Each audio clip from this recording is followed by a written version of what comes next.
नमस्कार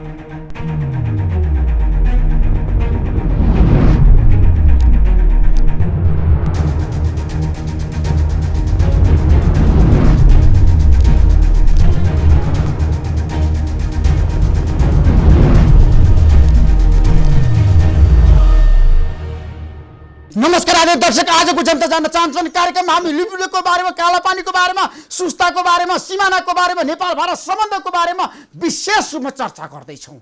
पछिल्लो समय फेरि नेपाल भारत सम्बन्धमा सीमा विवाद बल्झिएको छ। लिपुलेखमा भारतले अब सडक निर्माण गरेर उद्घाटन भएको छ। भारतीय रक्षा मन्त्री राजनाथ सिंहले सबैको ध्यान लिपुलेखतिर छ, केन्द्रित छ। नेपाल सरकारको पनि प्रतिक्रिया आइसकेको छ। मानसरोवरमा जानको लागि लिपुलेखलाई भारतले किन प्रयोग गरे त? सबैले प्रतिक्रिया दिइरहेका छन्। मेजर पोलिटिकल पार्टीको प्रतिक्रिया आइसकेको छ। यो अवस्थामा भारतले साँच्चै के आफ्नो निर्णय सच्याउला त? रक्षा मन्त्री राजनाथ सिंहले उद्घाटन गरिसकेपछि अहिले आएर नेपाल सरकारले किन बोल्यो त? विगतमा किन यसबारेमा कुराकानी हुन सकेन भारतसँग? नेपाल कहाँ चुक्यो? सडक निर्माण गर्दाखेरि हाम्रा देशका राजनेताहरू, सरकार प्रमुखहरू, मन्त्रीहरू कहाँ थिए? 4-5 वर्ष उहाँहरूले थाहा पाउनु भएन। त्यसैले आजको कार्यक्रममा हामी यसबारेमा विशेष रूपमा चर्चा गर्छौँ। कोरोनाको कुरा गर्दाखेरि तपाईँहरू सबैलाई थाहा छ, हाम्रो देशमा आजसम्म सङ्क्रमणको सङ्ख्या 109 पुगेको छ र कुनै पनि नेपालीलाई कोरोना लागेर नेपालमा मृत्यु भएको समाचार हामीले सुन्न पाएका छैनौँ। यो राम्रो समाचार हो, यो सुखद समाचार हो र नेपालीहरूको आत्मबल दह्रो छ र नेपालीले कोरोनालाई परास्त गर्न सक्छ भन्ने सन्देश विश्वव्यापी रूपमा गएको छ। धेरै अस्पतालका मान्छेहरू निको हुँदै घर फर्केका छन्। यो राम्रो कुरा हो। त्यसैले आजको कार्यक्रममा हामी परीक्षणको बारेमा, किटको बारेमा, देशको धेरै समस्याको बारेमा चर्चा गर्दैनौँ। आज हामी नेपाल भारत सम्बन्धमा सीमा विवाद जहिले पनि किन बल्झिरहन्छ, किन उठिरहन्छ, किन दीर्घकालीन समाधान हुन सकेन भन्ने बारेमा विशेष रूपमा चर्चा गर्दैछौँ। हाम्रो बिचमा 3 जना व्यक्तित्व हुनुहुन्छ। नेपाल कम्युनिस्ट पार्टीका परिपक्व नेता केशव बरालजी, सीमाविद बुद्धिनारायण श्रेष्ठजी र नेपाली कङ्ग्रेसका नेता एनपी साहुजी, यहाँहरू 3 जनामा कार्यक्रममा स्वागत गर्न चाहन्छु। धन्यवाद। केशव बरालजी, नेपाल कम्युनिस्ट पार्टीको नेतृत्वमा सरकार छ। भारतले स्पष्ट रूपमा हिजो एउटा सन्देश दिइसक्यो। भारतीय रक्षा मन्त्री राजनाथ सिंहले उद्घाटन गर्नुभयो लिपुलेखबाट मानसरोवर जानलाई सडक। नेपाल कहाँ छ आज? किन नेपालले चाहिँ होसियारीपूर्वक भारतसँग डिल गर्न सकेन? सावधानीपूर्वक कूटनीतिक डिलमा किन असफल भयो नेपाल? ऋषिजी, धन्यवाद यो प्रश्नको लागि।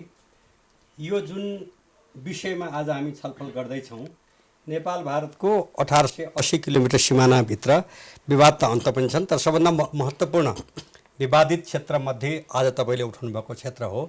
त्यो विवाद आजबाट सुरु भएको होइन र यो विषयमा चाहिँ 2018 साल अथवा 1962मा चीन र भारत बिचको युद्ध भएको बेलामा होइन, त्यहाँ चाहिँ भारतीय सेनाको क्याम्प राख्ने र यो विषयमा तत्कालीन सरकारका महत्त्वपूर्ण व्यक्तित्व आदरणीय भेष बहादुर थापाजीले केही दिन पहिले तपाईँकै वा कुनै मिडियाले व्यक्त गर्नुभएको थियो कि हामीले त भारत चीनको युद्ध हुन्जेलको निम्ति चाहिँ भनेर त्यो ठाउँ उहाँहरूलाई दिएको हो, तर युद्ध सकिएको धेरै वर्ष भयो तर इन्डियाले छोडेन, उहाँको भनाइ। र राजा महेन्द्र होइन को बेलाको म कुरा गर्दैछु, त त्यो सबैभन्दा गम्भीर त्रुटि त्यहाँबाट सुरु भएको छ र सुगौली सन्धि आफैमा नेपाली जनताको निम्ति, नेपालका प्रत्येक नागरिकको निम्ति एउटा भयानक घाउ हो, पीडा हो। तर त्यो पीडाभित्र सम्झौता भएको जमिनभित्र पनि जुन चाहिँ अब करिब 33 लाख वर्ग किलोमिटर क्षेत्रफल भएको भारतले 1,47,181 वर्ग किलोमिटर क्षेत्रफल भएको नेपालको जमिनमा दावा गर्नु अलिकति गर्नु बेठिक हो। अर्को जुन बाटोको कुरा गर्नुभयो र अहिले कतिपय ठाउँमा के थियो, भर्खर आज केपी ओली आएपछि वास्ता नगरे यो सब भएको हो कि भनेर प्रचार होइन। यसको शिलान्यास त पहिले भएको हो नि त। यो 21 वर्ष भइसक्यो। त्यो बाटो 21 वर्ष, त्यो बाटो बन्ने क्रम 21 वर्षदेखि थियो होइन। केही महिना पहिले अब त्यो नयाँ नक्सा आयो। नक्सा आएको थाहा पाउने बित्तिकै नेपाल सरकारले हाम्रो पार्टीको तर्फबाट 2008बाट सुरु भएको थियो पख्नु न, त्यो चाहिँ सडक निर्माण हामी त्यसलाई आजसम्म किन नेपाल सरकार बोलेन त्यतिखेर? 8 होइन, 1999बाट सुरु भएको। अब त्यो 1999बाट सुरु भएको र त्यो चाहिँ 21 वर्ष पहिले र नक्सा इन्डियाले प्रकाशित गरेपछि त्यो नक्सालाई हामी अस्वीकार गर्छौँ भने हामीले भन्यौँ र वार्ताको निम्ति लिखित पठाइयो, वार्ता अगाडि बढ्न सकेका छैन राम्रोसँग, एउटा यो समस्या भयो। अब यो बाटोको बारेमा म सम्पूर्ण नेपाली दर्शकहरूलाई, सम्पूर्ण स्वदेश विदेशमा रहने दाजुभाइ दिदीबहिनीहरूलाई र मित्रराष्ट्र भारतका र मित्रराष्ट्र चीनका जनतालाई पनि म अनुरोध गर्न चाहन्छु कि हामी 1408 किलोमिटर चीनसँग सिमाना छ, 1880 किलोमिटर भारतसँग सिमाना छ। हामी कुनै देशको 1 इन्ची भूमि पनि मिच्न चाहँदैनौँ, कुनै कसैलाई अप्ठ्यारो पार्ने उद्देश्य पनि हाम्रो छैन। तर हामी के भन्छौँ भने थाहा छ चीन र भारत मिलेर चाहिँ सम्झौता गरेर प्रयोग गरे नि त।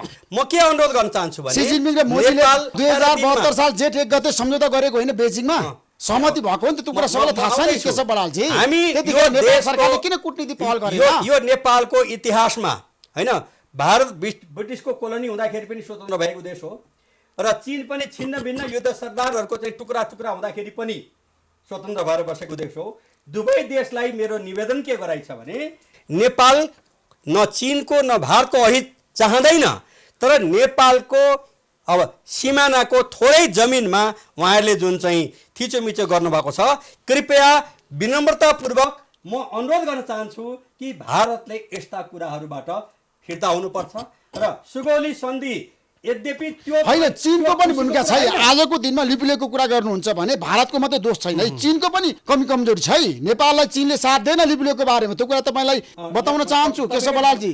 मोदीलाई सी जिनपिङले साथ दिनुभयो। तपाईँको ठाउँमा आउँदैछु। मैले भने उत्तरपट्टिको 1408 किलोमिटर सिमाना जोडिएको चीन, पूर्व पश्चिम दक्षिण 1880 किलोमिटर सिमाना जोडिएको भारत, दुवै देशले नेपालको हितलाई यदि नजरअन्दाज गर्ने कामहरू कुनै भाषामा कुनै तरिकाले हुन्छ भने पनि हामी नेपाली जनताको लागि सह्य हुँदैन। धेरै अप्ठ्यारो दिनमा पनि नेपालले आफ्नो स्वाधीनतालाई जोगाउँदै आएको हो। हामी युद्ध चाहँदैनौँ, हामी लडाइँ चाहन्छौँ।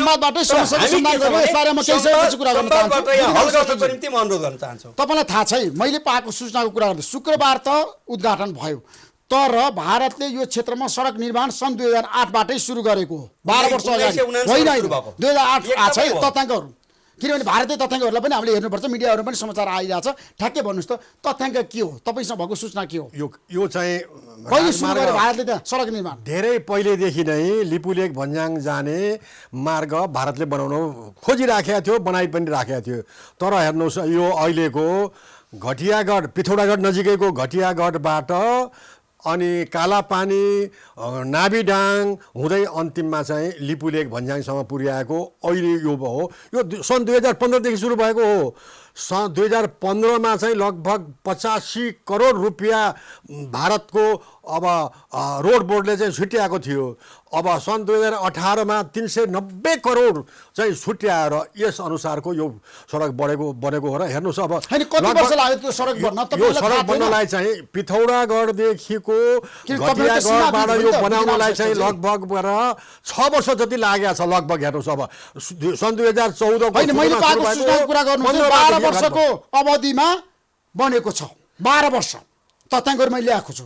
मैले 12 वर्षसम्म तपाईँहरू किन चुप लाएर बस्नु? मैले कुरा गरेको चाहिँ पिथौरागढ नजिक होइन, अहिले बनेको सडकको मैले कुरा गरेको। अहिलेको कुरो चाहिँ यो चाहिँ सन् 2014 को सुरुदेखि भयो र 15 देखि रफ्तारले गएको छ। हेर्नुहोस् त्योभन्दा अगाडि पनि घोडेटो बाटो थियो, घोडेटो बाटोलाई भराकिलो पार्ने कुरा जस्तो मैले भनौँ 2 वर्ष अगाडि गुगलमा मैले सर्च गर्दाखेरि हेर्नुहोस् गुन्जीमा के देखियो भनेदेखि चाहिँ निर्माणका सामग्रीहरू डोजर, ट्र्याक्टर, टिपरहरू निकै राखिराखेको देखियो।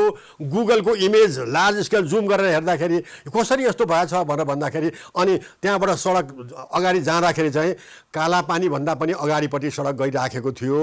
यो 2-2.5 वर्षको अगाडिको कुरा हो। अहिले आएर चाहिँ लिपुलेखसम्म चाहिँ यो सडक चाहिँ पुरा भएको छ। मैले यहाँ भन्नुपर्ने कुरा के छ भने हेर्नुहोस् अब तपाईँहरू पहिला सूचना पाउँदा किन बोल्नु भएन यस बारेमा? हाम्रो देशको सीमाविदले किन बोलेन?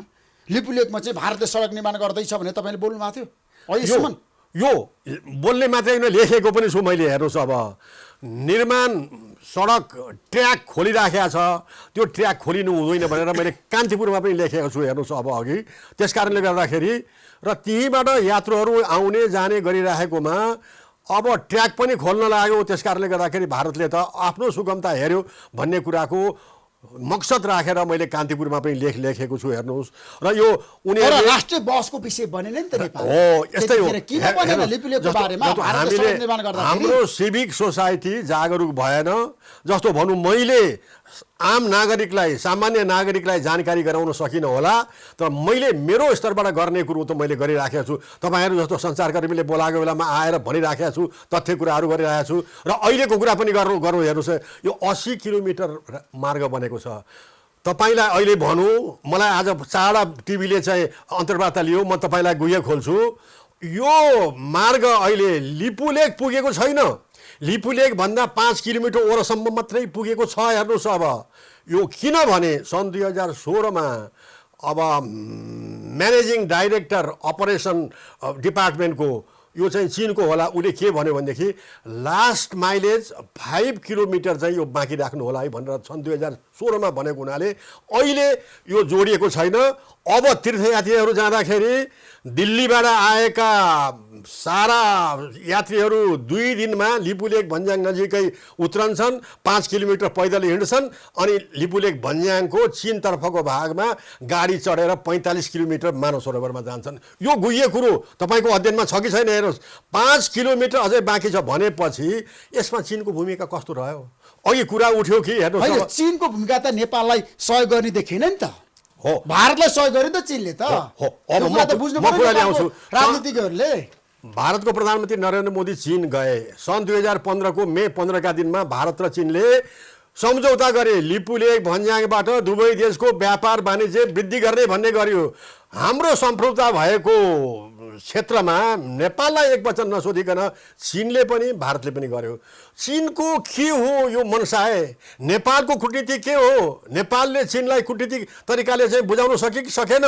मेरो बुझाइमा के छ भने चीनको पनि यसमा स्वार्थ रहेको छ। किनभनेदेखि यो लिपुलेख भन्ज्याङबाट व्यापार वाणिज्य वृद्धि गरियो भनेदेखि चीनको सामानहरू भारतमा 1.25 अरब जनतालाई सस्तो मूल्यमा बेच्नेछ र चीनले आफ्नो व्यापार वृद्धि गर्ने।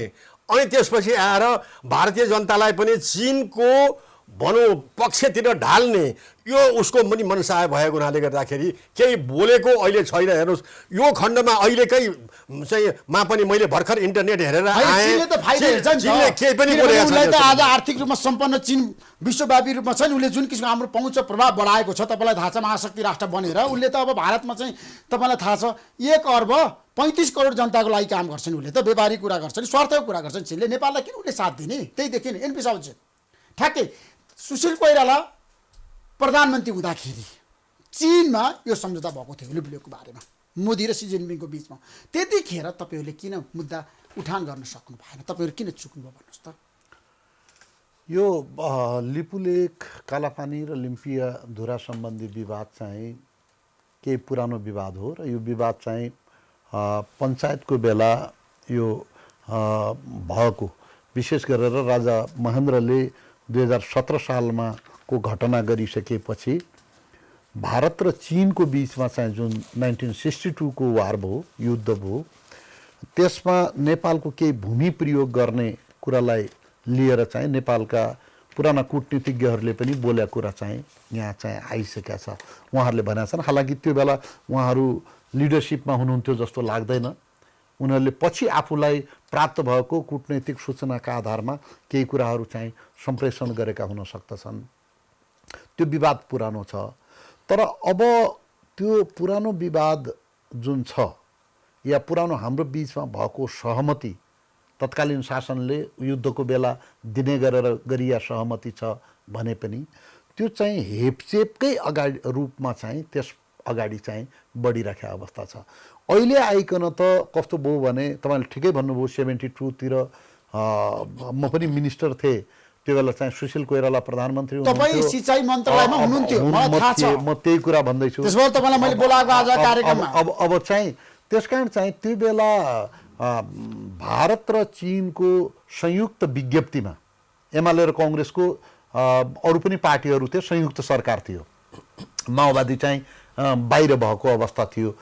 त्यो सुशील कोइराला वामदेव गौतम प्रधानमन्त्री हुँदै गृहमन्त्री हुँदै त्यो मलाई थाहा छ त्यतिखेर त्यसपछि चाहिँ नेपाल कम्युनिस्ट पार्टीको तत्कालीन एमाले र काङ्ग्रेस सरकार थियो। संयुक्त विज्ञप्तिमा आइसकेपछि उनीहरूले त्यसलाई व्यापारिक नाकाका रूपमा विस्तार गर्ने भन्ने कुरा संयुक्त विज्ञप्तिमा आइसकेपछि नेपाली यो सुशील कोइराला नेतृत्वको तत्कालीन नेपाली सरकारले त्यसको विरोध गर्यो। हामी यो नेपालको भूमि हो, यो नेपालको भूमिलाई हामी कुनै पनि हालतमा छाड्ने छैनौँ भन्ने प्रतिबद्धता सहितको नेपालको तर्फबाट विरोध भयो। त्यो विरोध पछि फेरि केही दिन पूर्व तपाईँहरूले देखिराख्नु भएको छ कि भारतले यो आफ्नो आन्तरिक कश्मीर समस्या समाधान गर्ने सन्दर्भमा आफ्नो नक्साको पुनरावलोकन गरेको छ। भारतले नयाँ राजनीतिक नक्सामा नेपालको कालापानी समावेश गरेको 6 महिना पछि आज नेपाली भूभाग छ नि, आज चाहिँ सडक निर्माण भइसक्यो। त्यसपछि त्यो भूभागलाई पनि भारतीय नक्सामा राख्यो। भारतीय नक्सामा राखिसकेपछि हामीले नेपाली कङ्ग्रेसको तर्फबाट संस्थागत रूपमा नै नक्सै बनाएर भारतले आफ्नो ठाउँमा राखिसकेपछि हामीले त चाहिँ भारतले भए पनि चीनले भए पनि नेपालको सीमालाई मिच्छ भने यो नेपालीहरूको लागि सह्य हुँदैन भनेर प्रतिपक्षी दलको रूपमा हामीले कडा विरोध गर्यौँ। हाम्रो पार्टीको सभापतिजीले बोलेका कुराहरू त तपाईँको चाहिँ रेकर्डमै पनि होलान्। आफू प्रधानमन्त्री भएको बेलामा पनि त्यो त्यतिखेरको परराष्ट्र सचिवजीले उहाँलाई उल्लेख गरेर दिल्लीमा प्रधानमन्त्रीसँग गर्नुभएको संवादको बारेमा पनि तपाईले बोल्नुभयो, तर अहिले आएर भारतले मानेन नि त। म त्यही भन्दैछु अब यो भूभागलाई नेपालको सरकारले यो भूभागलाई फिर्ता ल्याओस्, आर्मीले युद्ध गर्नुपर्छ, लडाइँ गर्नुपर्छ भनेको छैन। राष्ट्रवादिता भनेको, देशभक्ति भनेको कुनै काल्पनिक रूपमा चाहिँ कुनै कुराको चाहिँ आन्तरिक अनुभूति गर्ने कुरा मात्रै होइन, यो त चाहिँ वस्तुगत पनि छ। देशको सीमा, नागरिकको सुरक्षा, आर्थिक विकास जस्ता कुराहरू पनि जोडिया छन्। अब केपी ओलीजीले चाहिँ निर्वाचन लड्दाखेरि राष्ट्रवादिताको कुरा र देशप्रेमको कुरा गर्नुभएको कारणले पनि धेरै मान्छेहरू उहाँतिर आकर्षित भएका थिए। हामीले चाहिँ पटक पटक उहाँलाई भन्यौँ कि तपाईँहरूले वार्ता गर्नुहोस्, छलफल गर्नुहोस्, संवादको प्रक्रिया अगाडि बढाउनुहोस् भन्दाखेरि लिपुलेख बाहेक अन्य सीमाका बारेमा छलफल गर्ने गरेर उहाँहरूको चाहिँ पोखरामा बैठक बस्यो। उहाँहरूले चाहिँ कालापानीको चाहिँ समस्यालाई, यो नक्साको समस्यालाई उहाँहरूले चाहिँ कुनै पनि टेबुलको विषय अहिलेसम्म बनाउनु भएको छैन। त्यसकारण त्यो कुराको विरुद्धमा नेपाली कङ्ग्रेस जहिले पनि छ। चाहे भारतले हाम्रो सीमामा मेचोस्, चाहे चाइनाले हाम्रो सीमामा मेचोस्, हामीले चाहिँ नेपालभित्र मात्रै ठुलो ठुलो राष्ट्रियताका कुराहरू, राष्ट्रियताका गफहरू गरेर हुन्न कि हामीले आफ्नो सीमाको सुरक्षाका बारेमा पनि सरकार संवेदनशील हुनुपर्छ, जनता पनि संवेदनशील हुनुपर्छ। सरकार मात्रै होइन, प्रतिपक्षी पार्टी पनि संवेदनशील हुनुपर्छ। हो, अब अहिले तपाईँले भन्नुभएको जस्तै अहिले आएर यो कुरो पहिले सहमति नभइकन तत्कालीन प्रयोगको लागि दिएको ठाउँ भए पनि अहिले आएर भारतले त्यसलाई संस्थागत गर्दैछ। त्यसमा चीन पनि इन्भल्भ भइसकेको छ, किनभने उनीहरूको संयुक्त विज्ञप्तिमा त्यो कुरो आइरहेको छ। र चीन मात्रै इन्भल्भ भएको छैन कि वास्तवमा अहिले पहिले सीमा को नक्सा नयाँ बनायो, अहिले आइकन त उनीहरू चाहिँ सडकको उद्घाटन गरिरहेका छन्। हामी लगातार भनिरहेका छौँ हाम्रो सरकारलाई वार्ता गर, छलफल गर, संवाद गर, कूटनैतिक पहल कदमी गर भनेर चाहिँ हामी भनिरहेका छौँ। त्यतातिर सरकार छैन। सरकारको प्रतिनिधि हुनुहुन्छ नि त केशव बराल, एकदम सिनियर लिडर हुनुहुन्छ केशव बरालजी। एनपी साउजीको एउटा तर्क आयो, 5 वर्ष अघि भारत र चीनले लिपुलेख पासबाट व्यापारिक मार्ग बनाउने सहमति गरेको थियो। त्यो कुरा तपाईँलाई थाहा छ राम्रोसँग? नेपाल सरकारलाई थाहा छ? तपाईँले अध्ययन पनि गर्नुभएको छ। यो कुरा नेपाल सरकारलाई जानकारी थियो, तर किन कूटनीतिक पहल गर्न नसकेको तपाईँहरूले? के कारणले भन्नुहोस् त? जनता जान्न चाहन्छ, बताउनुहोस् तपाईँ।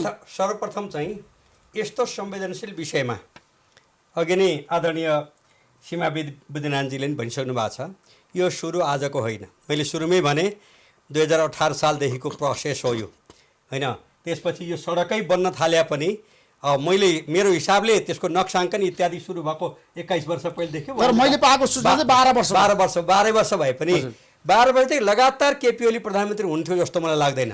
होइन, को प्रधानमन्त्री थियो अथवा रहेको छ त हुनुहुन्थ्यो त हुनुहुन्थेन त्यो कुरा होइन नि त। हाम्रो 12 वर्षदेखि लगातार प्रदीप गेवाली परराष्ट्र मन्त्री पनि हुन्थेन होइन। त्यसले गर्दाखेरि चाहिँ प्रश्न के हो भने निशाना कतै साध्ने गरी कसैले चाहिँ ठुलो स्वरले बोल्ने प्रयत्न नगरौँ।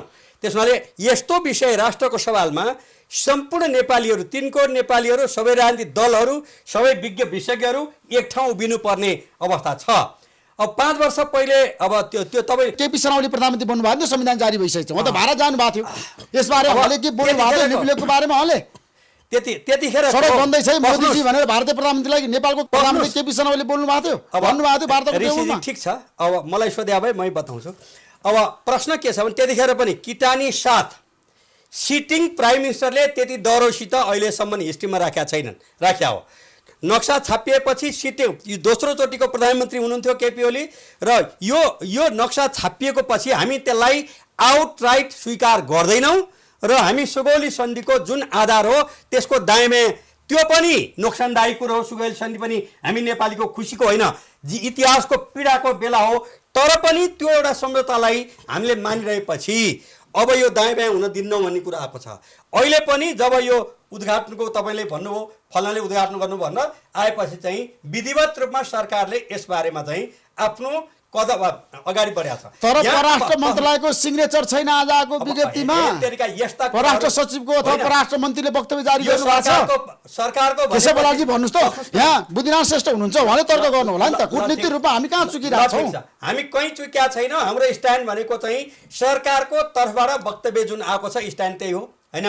र यस्तो विषयमा चाहिँ त्यो चाहिँ जस लिनुपर्छ, त्यो चाहिँ तोड्नुपर्छ। तपाईँ जुन होइन परराष्ट्र मन्त्री प्रदीप गेवालीले वक्तव्य जारी गर्नुभएको सही छ। मजा कूटनीतिक पहल सुरु गरे नेपालले नगरेको भए त्यो वक्तव्य जारी भनेको हावामा आउँछ, हावाले गर्छ त्यो वक्तव्य। यस्ता केटाकेटी कुरा चाहिँ होइन, यो त हाम्रो देशको सीमा आज मिचिरहेको छ नि त होइन। पढ्नु न, लिपुलेकमा सडक बन्यो, भारतले चाहिँ मानसरोवर जानको लागि सडक बनायो। नेपाली जनतालाई र छिमेकी दुवै राष्ट्रका जिम्मेवार व्यक्तित्वहरूलाई म भन्दैछु कुरो के हो भने यो गल्तीको सुरुवात भनेको 2018 सालदेखि भयो। गम्भीर त्रुटिको सुरुवात त्यतिखेरदेखि भयो र त्यो हुनै नहुनु पर्ने कुरा हो। सच्याउनु पर्थ्यो नि तपाईँहरूले त धेरै पटक सरकारमा पुग्नुभयो नि त। अब तपाईँकै कुरो भयो, मनमोहन अधिकारीदेखि माधवकुमार नेपालदेखि झलनाथ खनालदेखि प्रचण्डदेखि बाबुराम भट्टराईदेखि होइन। यो देशमा 38 जना प्रधानमन्त्री भए, त्यो लिस्टतिर नजानुस् न। मैले मिति भनिरहेको छु 2018 सालमा होइन।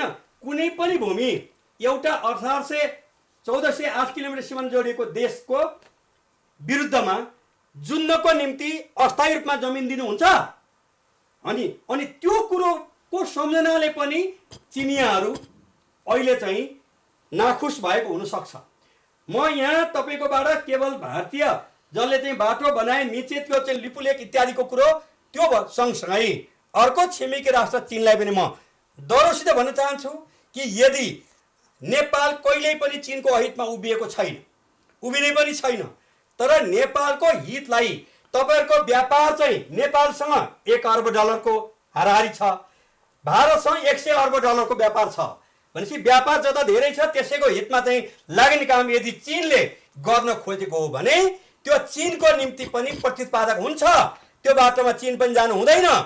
सँगसँगै हाम्रो 1880 किलोमिटर सिमाना जोडिएको आर्थिक मात्रै होइन सामाजिक सांस्कृतिक र धार्मिक हर हिसाबले मित्रता भएको भारत जहाँ चाहिँ एकदम कट्टर हिन्दू प्रधानमन्त्री हुनुहुन्छ, यस्तो बेलामा नेपाललाई थिचोमिचो गर्ने प्रयत्न गर्नुभयो भने हेर्नुहोस् भारत त सुरुमा मुगल साम्राज्यको चाहिँ 1000 वर्ष शासन भयो, अङ्ग्रेजले 200-300 वर्ष शासन गर्यो, हामी त लडेर भिडेर स्वाधीनता जोगाएर बसेको देश। भारतसँग लड्न भिड्न सकिन्छ, नेपालले सक्छ। तपाईँको चाहना लडे म डिप्लोमेटिक ढङ्गले अहिले सेना पठाएर अझै दिउँसो मैले एउटा मान्छेले भनेको थिएँ सेना किन्न पठाएको भन्दा तिमी देशद्रोही हो भन्थे, मैले मेरै साथी हो भने। किन अहिले सेना पठाएर युद्ध लड्न जाने भनेको त्यो चाहिँ आत्मघाती हुन्छ। त्यसले गर्दा हामी त्यसो भन्दा ब्याक हुन खोजेको होइन।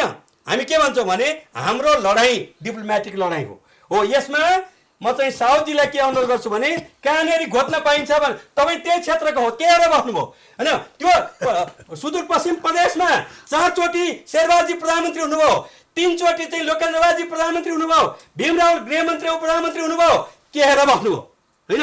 तपाईँहरूले त कमसेकम चाहिँ हामीले होस पुर्याउन सकेनौँ, तपाईँहरू काठमाडौँ बसेका मान्छेले पनि मद्दत पुर्याउनु पर्यो भन्नुपर्छ। तपाईँहरू के हेरेर बस्नुभयो है? 7 पटक त प्रधानमन्त्री भएको छ, त्यहाँ गृहमन्त्री उपप्रधानमन्त्री भीमराव हुनुभएको छ। अनि होइन मैले भने अलि माथिल्लो तहको भनेको, अनि उहाँ क्याबिनेट मन्त्री हुनुभएको हो होइन? त्यसले गर्दा उहाँहरूले के हेरेर बस्नुभयो? 2018 साल पछिको कुरा हो यो, अहिलेको कुरा होइन। भनेपछि चाहिँ अब यो निशाना चाहिँ यता सच्याउन पाइन्छ भनेर साउदीले जुन अघि व्यक्त गर्नुभयो, मलाई दुःख लाग्यो। यस्तो होइन,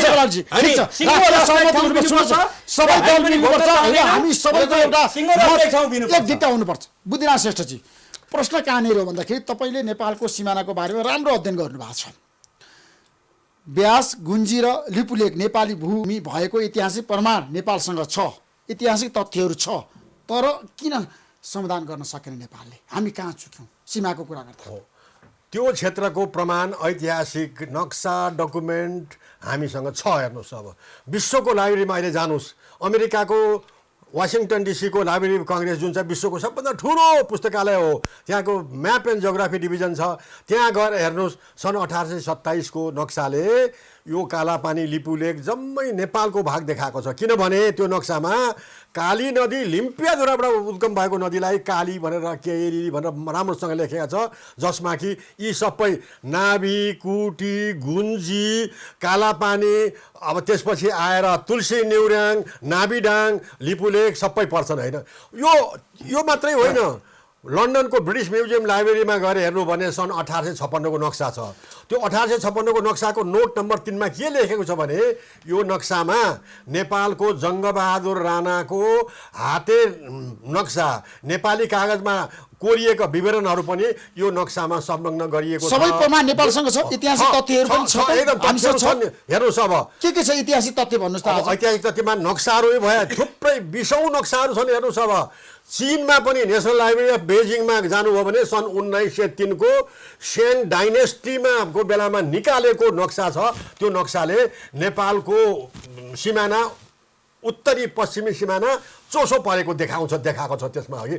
त्यसपछि आएर हेर्नुहोस्, अब त्यो क्षेत्रमा अब गुन्जीमा नेपालीले तिरेको बाबु मरेर छोरोको नाममा भनौँ जग्गा बाँडफाँड गर्दा एकजना छोरोको नाममा 13 पैसा जग्गा परेछ। नेपालको हो भने छ, तथ्याङ्कहरू छ, एकदम प्रमाणहरू छ। अब भैरव रिसाल जिउँदैछन्, उनले जनगणना गराउँदा 2018 साल सम्बन्धमा गराउँदाखेरि त्यो कुटी, नाभि, गुन्जीका जनताको जनगणना उनको गणकद्वारा चाहिँ गराइएको थियो भनेर उहाँ अहिले भनिराख्नु भएको छ, बकिराख्नु भएको छ। त्यसै त बक्नु भएन होला नि उहाँले। त्यसकारणले यी प्रमाणहरू छन्। अब हामीले गर्ने कुरा के हो त? हामीले यहाँ विगतको कुरो यो रेटोरिक ल्याएर केही पनि होइन, गर्नुपर्ने अब कुरा के हो? अब नेपालको भूमिका कस्तो हुनुपर्छ? अब हो, आज नेपाल सरकारको रणनीति कस्तो हुन्छ? कूटनीति पहल कसरी सुरु गर्ने? लिपुलेकसम्म चाहिँ छेउछाउमा चाहिँ सडक पुर्याइसक्यो। अब गर्नुपर्ने कुरा के हो भने हामीले नेपाल सरकारले सबभन्दा पहिलो कुरो चाहिँ, मेरो आफ्नो विचारमा, म डिप्लोमेट त होइन, राजनीतिज्ञ पनि होइन, हाम्रो काठमाडौँमा भएको भारतीय राजदूतलाई बोलाएर किन यसरी गरियो भनेर जानकारी माग्नुपर्छ। स्पष्टीकरण होइन, जानकारी माग्नुपर्छ। अनि सरकारले, नेपाल सरकारले नेपाल सरकारले त्यसो गर्न सक्ला तपाईलाई विश्वास छ? विगतमा पनि यो मुद्दाहरू उठान हुँदाखेरि, लिपुलेकको बारेमा, कालापानीको बारेमा मुद्दाहरू आउँदाखेरि 6 महिना अघि कुरा गरौँ न होइन, राष्ट्रिय बहस त भएको थियो।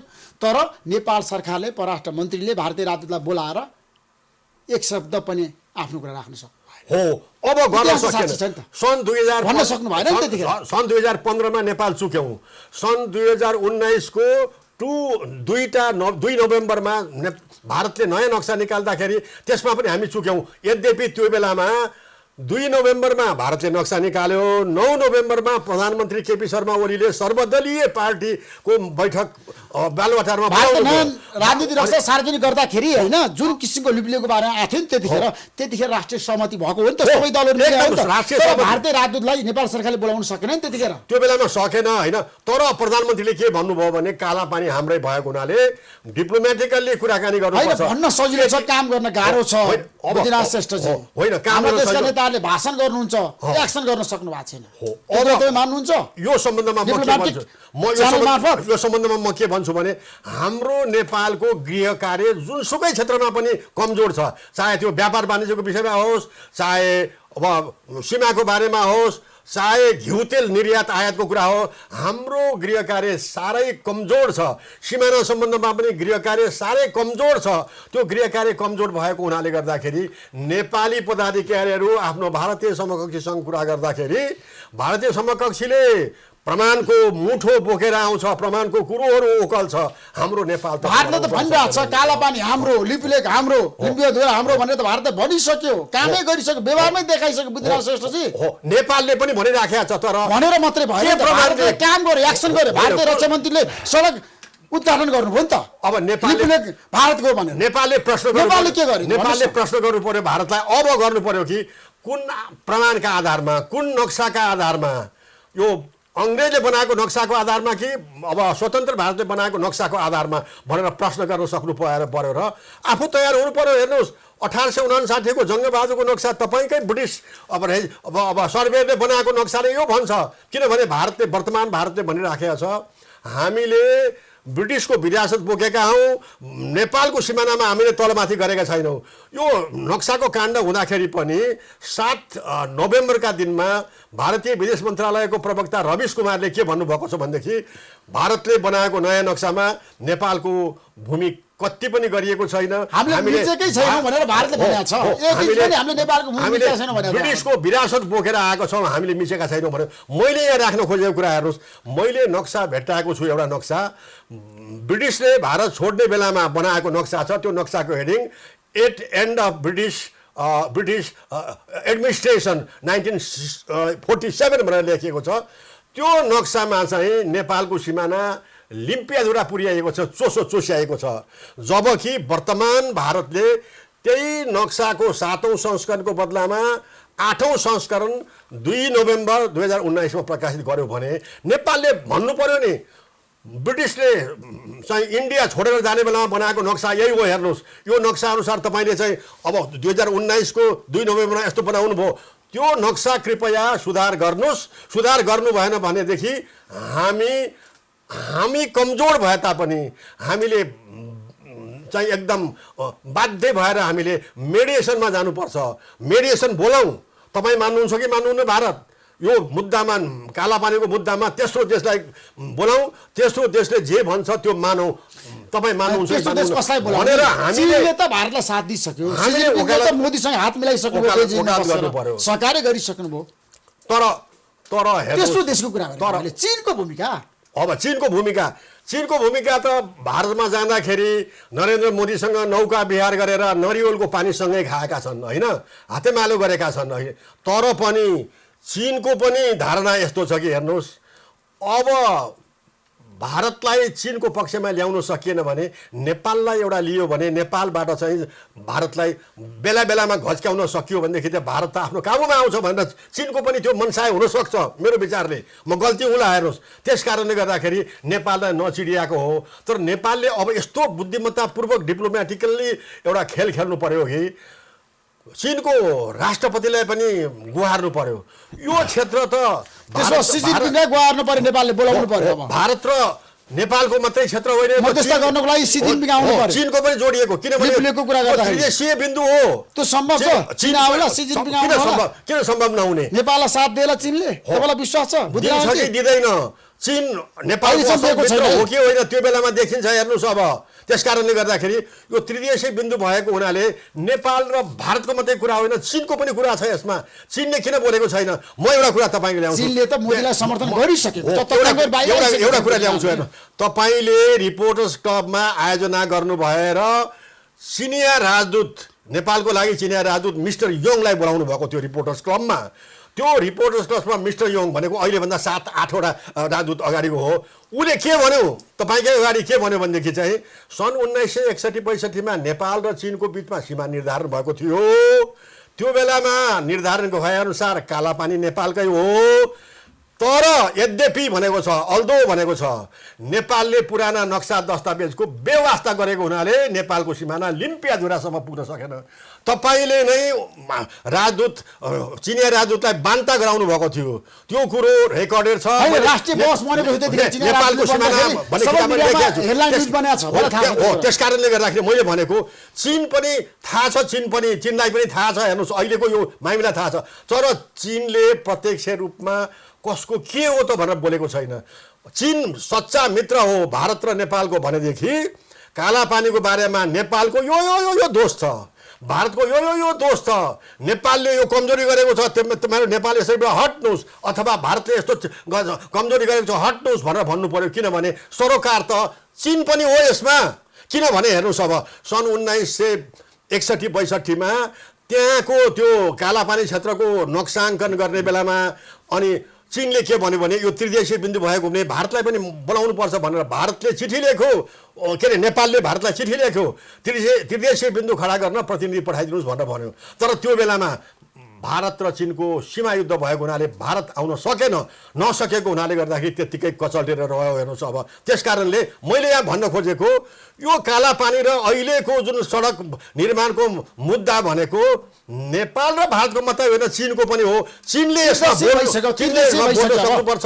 हाम्रो नेपालले डिप्लोमेटिकल्ली चिनको धारणा बुझ्न सक्नुपर्छ, अनि मात्रै अब सफ्ट डिप्लोमेसीको काम लाग्छ, होइन भने यो काम अरू लाग्दैन। बुद्धिनारायणजीको आयो, केशव बरालजीको तर्क आयो। अब तपाईँ नेपाली कङ्ग्रेसको नेता हो, ठ्याक्कै मलाई के बताउनुहोस् भन्दाखेरि नेपालको भूभाग हो कालापानी, लिपुलेक स्पष्टमा हो, त्यसमा तपाईँहरूको विमति छ काङ्ग्रेसको?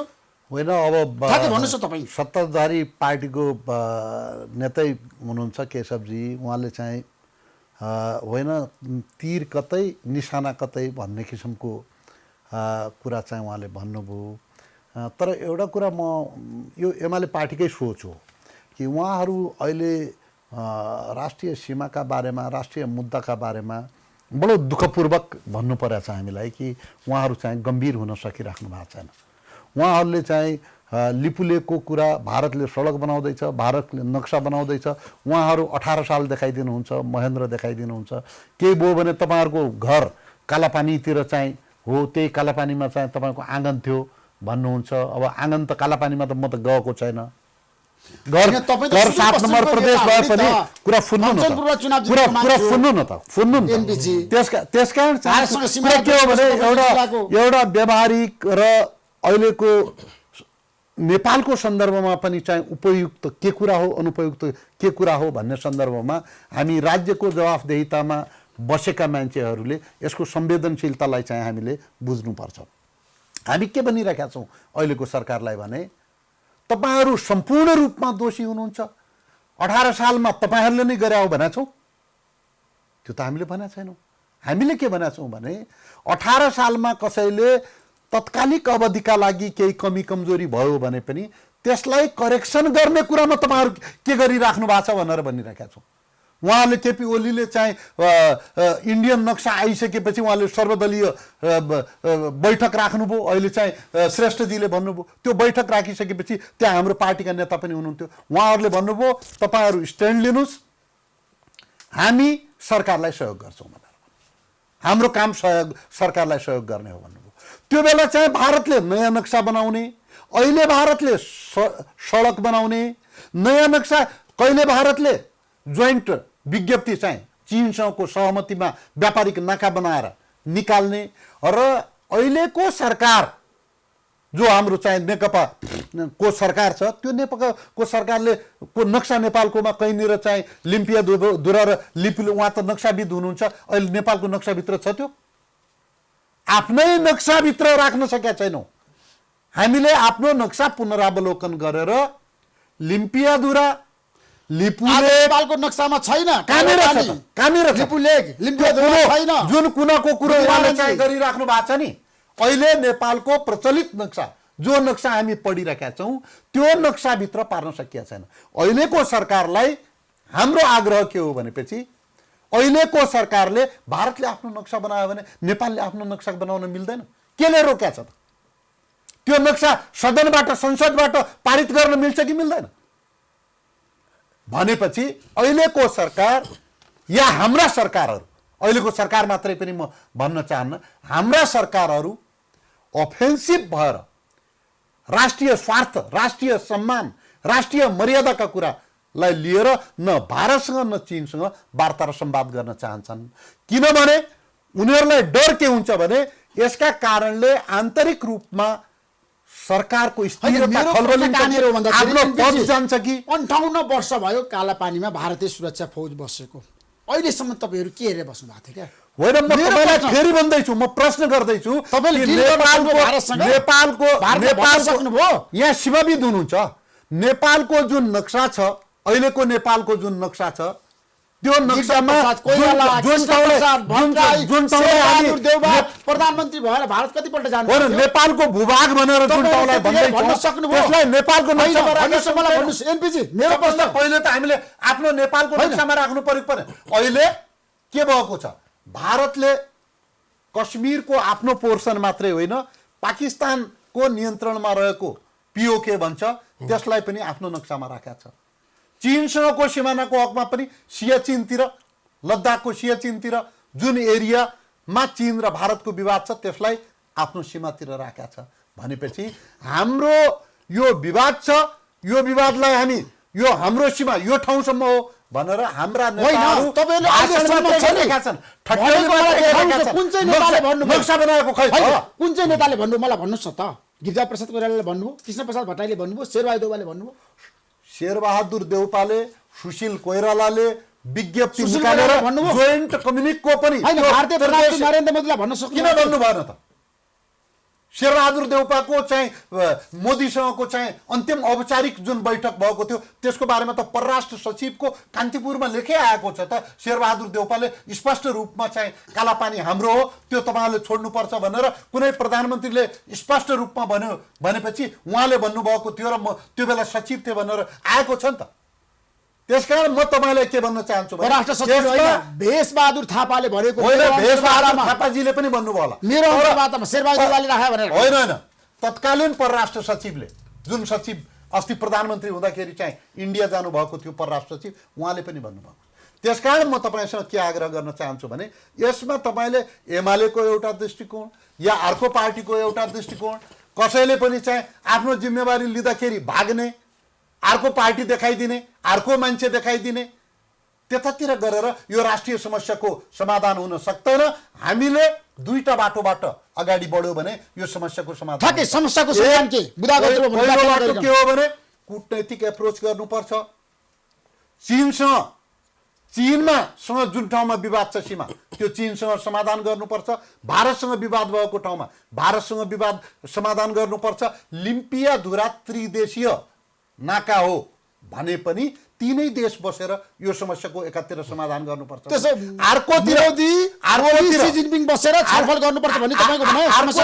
अर्कोतिर हामीले सबभन्दा पहिले त आफ्नो देशको नक्सा बनाउनु पर्यो नि। दुई पार्टीका नेता भनेर तपाईँ परिचय दिइराख्नु भएको छ, नक्सा एउटा पढेर आएको छौँ। उहाँ चाहिँ नाभी विभागको पहिलेको प्रमुख भइसक्नु भएको, महाप्रबन्धकै भइसक्नु भएको ब्युरोक्र्याट पनि हो, बुद्धिजीवी मात्रै होइन। अब नक्सा पढ्दाखेरि एउटा छ र अहिले पनि यो ठाउँ हाम्रो हो, यो तपाईँले च्याप्नुभयो भन्नका लागि त आफ्नो नक्सा राख्नु पर्यो नि, आफ्नो देशको नक्सा राख्नु पर्दैन। ठ्याक्कै है, हामी कुरोको चुरोमा जाउँ है। ठ्याक्कै किनभने तपाईँले राम्रोसँग नेपालको नक्सालाई पढ्नु भएको छ, अध्ययन गर्नु भएको छ। उहाँले भन्नुभयो नेपालको नक्सामा आजको दिनमा लिपुलेक, कालापानी, लिम्बुधुरा छ, नेपालको सरकारी नक्सामा छ। लिम्पियाधुरा छैन, लिपुलेक र कालापानी चाहिँ छ। कसरी छ देखाउनुहोस् त। एकदम नक्सा हेर्नुहोस्। अब भारतले यो कालापानीको भाग चाहिँ मिचेर खुँडे नक्सा, यस्तो चन्द्राकारको नक्सा बनाएको छ भने नेपालले चाहिँ टाउको ठाडो पारेको नक्सा बनाएको छ, तर लिम्पियाधुरासँग पुर्याउन सकेन। तपाईँलाई म यो चाहिँ एउटा कुरा भन्छु, म नापी विभागमा कुरा काम गरेको पनि भन्नुभयो। 2032 सालमा नापी विभागमा युएनडिपीको सहायता आएको थियो। युएनडिपीको सहायताबाट 32 सालमा सर्वप्रथम नेपालको नक्सा नेपालमै बनियो। हेर्नुहोस्, त्यो बनाउने बेलामा हेर्नुहोस्, अब नापीका प्राविधिकहरूले सिमानालाई लिम्पियाधुरा पुर्याउने कि नपुर्याउने भनेर चाहिँ प्राविधिक दृष्टिकोणले यस्तो देखिन्छ, अब गर्ने के हो भनेर चाहिँ माथिल्लो तहमा प्रकाशित गरियो। हेर्नुहोस्, अब त्यो फाइल पेश गर्दाखेरि 2-3-4 महिना अड्केर बल्ल बल्ल आएर अहिलेलाई चाहिँ लिपुलेखलाई सिमाना मानेर बनाउनु भनेर भनियो। यो मैले किन भनेको छु भने मसँग त्यो प्रमाण छ, नापी विभागले खुँडे नक्सा बनाएको छ। हेर्नुहोस्, हुम्लाबाट र बझाङबाट चाहिँ ल्याएको सिमाना र त्यसपछि नेपालको नक्सामा कालापानी र लिपुलेख छ, लिम्पियाधुरा छैन। हेर्नुहोस्, अब केशवजी, तर मलाई एउटा कुरा भन्नु मन लाग्यो। हेर्नुहोस्, अहिले प्रधानमन्त्रीजीको कुरा आयो। हो, प्रधानमन्त्री गिरिजा प्रसाद कोइराला सार्क सम्मेलनको निमित्त श्रीलङ्कामा जानुभएको थियो। फर्केर आउनु भएपछि त्रिभुवन अन्तर्राष्ट्रिय विमानस्थलमा के भन्नुभयो पत्रकारलाई, सायद तपाईँ पनि हुनुहुन्थ्यो, उहाँले के भन्नुभयो, सभाको निर्वाचन पछि हो काम चलाउ सरकारको प्रधानमन्त्री हुनु। पत्रकारलाई के भन्नुभयो भने भारतको प्रधानमन्त्री वाजपेयीसँग मैले साइड लाइनमा कुरा गरेँ, बैठकको साइड लाइनमा कुरा गर्दाखेरि मैले भने कि कालापानीको भाग नेपालको हो, पुराना नक्सा दस्तावेजले नेपालकै ठहरिन्छ, यो सौहार्दपूर्ण तरिकाले समाधान गरौँ भनेर भन्दाखेरि वाजपेयीले ध्यानसँग सुन्नुभयो तर केही जवाफ दिनु भएन। हेर्नुहोस्, यो कुरो त अगाडि चलेको पनि छ नि, होइन? त्यस कारण मैले भन्न खोजेको प्रधानमन्त्रीले कुरा चलाउँदाखेरि आउँदो रहेछ, उजागर हुँदो रहेछ। त्यसकारण हाम्रो अहिले प्रधानमन्त्रीले पनि कुरा उठाउनु भयो र डिप्लोमेटिकल्ली समाधान गर्ने कुरो र पहिले आउनु भयो भनेर मलाई के लाग्छ भनेदेखि एउटा हाई लेभलको थिङ्क ट्याङ्क बनाएर त्यो थिङ्क ट्याङ्कले प्रतिवेदन तयार गरेर त्यो प्रतिवेदन अनुसार भारतसँग कुरा गर्न सक्यो भने सौहार्दपूर्ण तरिकाले समाधान हुन्छ। कूटनीतिक माध्यमबाट समस्याको समाधान खोज्नको लागि अहिलेको प्रधानमन्त्री किनभने सीमा भनेको दुई देशको मामला हो, एउटा मात्रै देशले गरेर हुँदैन। हेर्नुहोस्, अब भारत र नेपालको सिमाना नेपाल र भारतको पनि हो, जङ्गे खम्बा नेपालको मात्रै होइन भारतको पनि हो, भारतको मात्रै होइन नेपालको पनि हो। त्यो दृष्टिकोणले दुवै देशले सौहार्दपूर्ण तरिकाले गर्नुपर्छ। हिजो आज लडाइँ गरेर मिसाइल छोडेर घम्साघम्सी गरेर होइन, तर सौहार्दपूर्ण झगडा गरेर एउटै टेबलमा बसेर नक्सा पल्टाएर यो नक्साले यस्तो भन्छ, अङ्ग्रेजले छोडेको नक्सा यही हो। हेर्नुहोस्, त्यस कारणले यसले चाहिँ हाम्रो कालापानी यो भन्छ, तपाईहरुले छोड्दिनु पर्यो। कूटनीतिक तरिकाले चातुर्यतापूर्ण तरिकाले लजिक देखाएर भारतसँग कुराकानी गर्न सक्नु पर्यो। तर म के भन्छु भने हामी नेपालीहरु गृह कार्यमा सारै कमजोर, एकदम कमजोर छौं। मिटिङ गर्न गयो कुनै गृह कार्य छैन। हेर्नुस्, बैठक गर्न गयो, भारतमा गयो अथवा बेलायतमा गयो, हाम्रो गृह कार्य छैन। त्यसकारणले मन्त्रीले एउटा बोलेर आउने हुन्छ। यहाँहरु मन्त्री भइसक्नु भएको छ हैन। त्यसकारणले गृह कार्य यो कालापानीको बारेमा राम्रो गर्नु पर्यो। अब म एउटा अन्तिम म के भन्छु भनेदेखि चाहिँ प्रधानमन्त्री केपी ओलीले त्यो भारतले बनाएको नक्सामा स्पेशल इन्भोय नेपालको तर्फबाट भनेर पूर्व प्रधानमन्त्री माधव कुमार नेपाललाई पठाउन खोज्नु भएको थियो। पत्राचार पनि भयो, कुराकानी पनि भयो, ओली र मोदीको बिचमा डाइरेक्ट कुराकानी पनि भयो। हाम्रो पूर्व प्रधानमन्त्री माधव कुमार नेपालले सल्लाह मसुरा पनि धेरैसँग विद्वतसँग गरे पनि, अब कसरी कुरा गर्ने भनेर हेर्नुहोस्। तर भारतले माधव नेपालको स्पेशल इन्भोयलाई स्वीकृत गरेन। किन गरेन? ल मलाई प्रश्न गर्नुहोस्, के कारणले गरेन त भारतले? किन गरेन भने सरकारसँग कुरा गरिरहेको छ, भारत प्रधानमन्त्री ओलीसँग मोदीकै कुरा भइरहेको छ, किन माधव नेपाललाई पठाउनु पर्यो? होइन, स्पेशल इन्भोयले 1-1 को यो सीमा भनेको हेर्नुहोस्, सरकार प्रमुख भनेको अन्तिममा मात्रै गर्ने हो। तलबाट पार लागेन भने मात्रै अब सरकार प्रमुखले गर्ने हो। तपाईले अर्को एक्जाम्पल दिउँ नेपाल र चीनको। हेर्नुहोस्, नेपाल र चीनको बिचमा सन् 61-62 मा सीमाङ्कन गर्दा 32 ठाउँमा तेह्रो परेको थियो, घम्साघम्सी परेको थियो। 31 ठाउँको कुरो तल्लो तहबाट समाधान भयो। एउटा कुरो हुन सकेन, सगरमाथाको चाहिँ विवाद हुन सकेन। सोमोलोङमा चीनले पनि दावा गरेको थियो, नेपालले पनि दावा गरेको थियो, तर त्यो हेर्नुहोस् प्रधानमन्त्रीको स्तरमा गएर समाधान भयो। चीनको प्रधानमन्त्री चाउ एनलाई नेपालको भ्रमण गरेका थिए। 2017 साल वैशाख 16 गते सबै आफ्नो अफिसियल काम सकेर सिंहदरबारको ग्यालेरी बैठकमा साँझ चाहिँ अब बैठक गरेर त्यहाँ विभिन्न रिउटरका विभिन्न पत्रकारहरू थिए। त्यहाँ चाउ एनलाईले के भन्यो भनेदेखि चाहिँ नेपाल र चीनको बिचमा चोमोलोङ र सगरमाथा कसको भन्ने विवाद परेको थियो। अब अहिले चीन सरकार भन्छ त्यो चोमोलोङमा सगरमाथा नेपालकै हो भनेर भन्न चाहन्छ भनेपछि हेर्नुहोस्, रमेशनाथ पाण्डे त्यो बेलामा रिपोर्टर के हुँदो रहेछ। रमेशनाथ पाण्डे पत्रकारको हिसाबले तपाईँ जस्तो सञ्चारकर्मीको हिसाबले जुरुक्क उठेर चाहिँ साविनलाई प्रदान गरे प्रश्न गरेछ, महामहिम तपाईँले हिजोसम्म चोमोलोङमा चिनको हो भनेर भन्नुभएको थियो, तर आज तपाईँले किन छोड्नुभयो भनेर सोद्धाखेरि अनि साविनलाईले के जवाफ दिएछन्, पत्रकार महोदय तपाईँको प्रधानमन्त्री विश्वेश्वर प्रसाद कोइराला चिनमा गएका थिए 2 चोटि, उहाँले एउटा डकुमेन्ट दिनुभएको थियो, हाते कागजमा लेखिएको नक्सा डकुमेन्टहरू दिनुभएको थियो, त्यो डकुमेन्ट हामीले लियौँ, हाम्रो चोमोलोङमा हो भनेर पनि एक मुठा प्रमाण हामीले विश्वेश्वर प्रसाद कोइरालालाई दिएका थियौँ। चीनले विश्वेश्वर प्रसाद कोइरालालाई दिएको डकुमेन्ट खुब जाँच्यो, प्राविधिक स्तरमा, प्रशासनिक स्तरमा, राजनीतिक स्तरमा, कूटनीतिक स्तरमा, 4 स्तरमा जाँच्दाखेरि चीन सरकार यो निर्णयमा पुग्यो कि विश्वेश्वर प्रसाद कोइरालालाई दिएको जेन्युन डकुमेन्ट हो भनेको हुनाले अहिले मैले छोडेको हुँ, हेर्नुहोस् अब यही अनुसार छ, अङ्कन हुन्छ भनेर अङ्कन गरियो।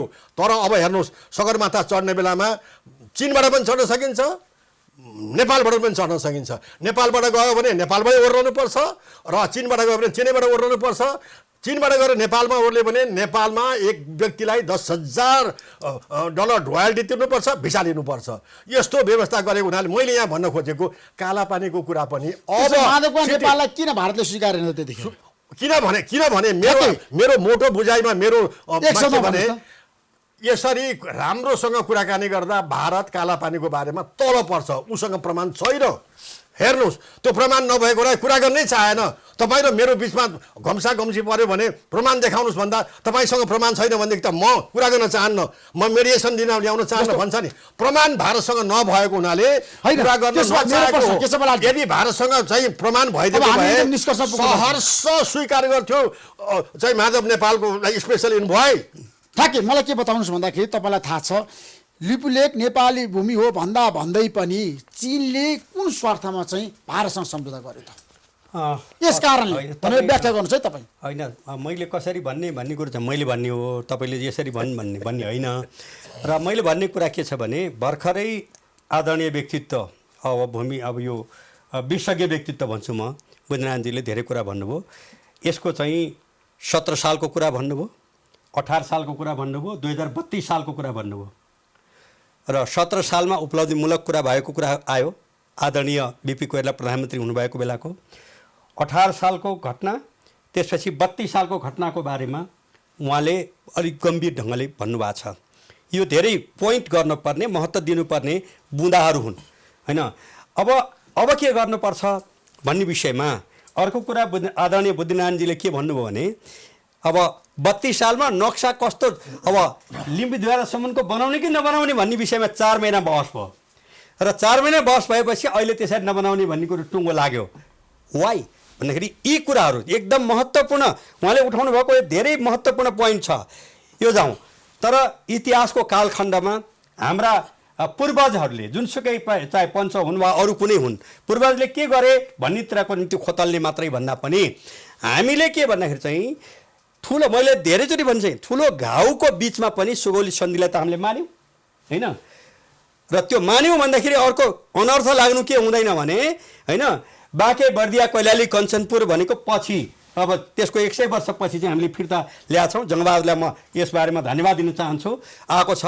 त्यो अन्यथा ढङ्गले व्याख्या नजाओस् भन्ने कुरामा पनि सतर्क हुनुपर्छ। फेरि अब सुगौली सन्धि मात्रै भन्दाखेरि पनि देनै पर्ने बाटोमा जानु हुँदैन। त यहाँ म आउँदैछु है, गम्भीर विषय छ, त्यो गम्भीर विषय। त्यसले गर्दा चाहिँ नक्सा किन चाहिँ चुच्चे नभएर अलिकति मुडियो, अलि हल्को त थियो, किन हो भन्ने कुरोको बारेमा उहाँले बताउनु, म दोहोऱ्याउन चाहन्न किन उहाँ हो। अब म पहिलो नम्बरमा सम्मान्य प्रधानमन्त्रीज्यूलाई अनुरोध के गर्न चाहन्छु भने अहिले भूविस्तार मन्त्री पद्मा अर्यालजी हुनुहुन्छ र हाम्रो सुगौली सन्धि अनुसारको लिम्बुद्वारासम्मको कायम गरेको नक्सा जतिसका चाँडै प्रकाशित गर्नु पर्यो पहिलो नम्बरमा।